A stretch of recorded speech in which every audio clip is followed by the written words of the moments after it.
until 2 years ago, it never occurred to me that the orderly succession of power in the United States would be in doubt.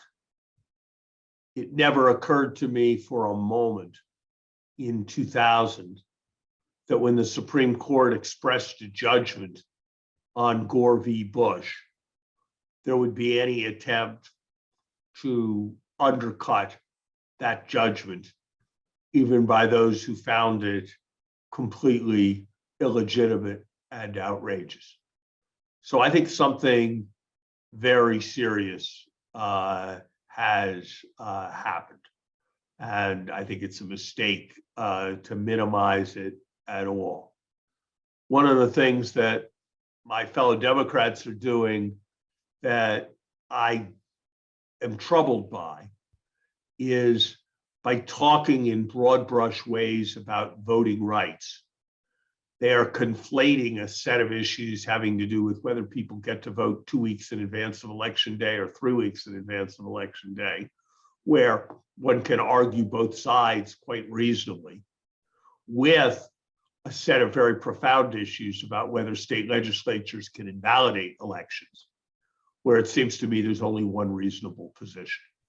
And so I think we do need much more focus on what is the absolute necessity of democracy, rather than in terms of legitimate elections, rather than a broad brush push on voting issues. But, you know, and maybe this is a good note to end on, Peter. As I study American history, I think that a great strength of the United States is its resilience, and that we have moved to count ourselves out.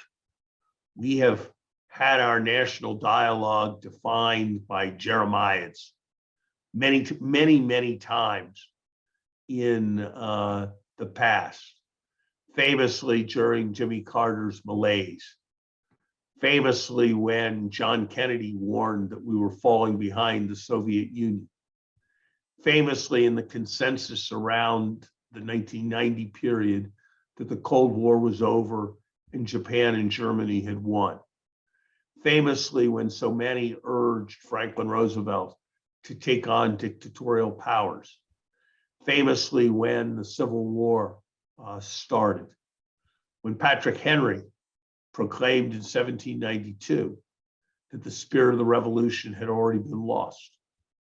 And so I think it is the great strength of the United States that it has this capacity for what I like to call self-denying prophecy, prophecies of various kinds of doom that then call forth a set of responses that lead to renewal.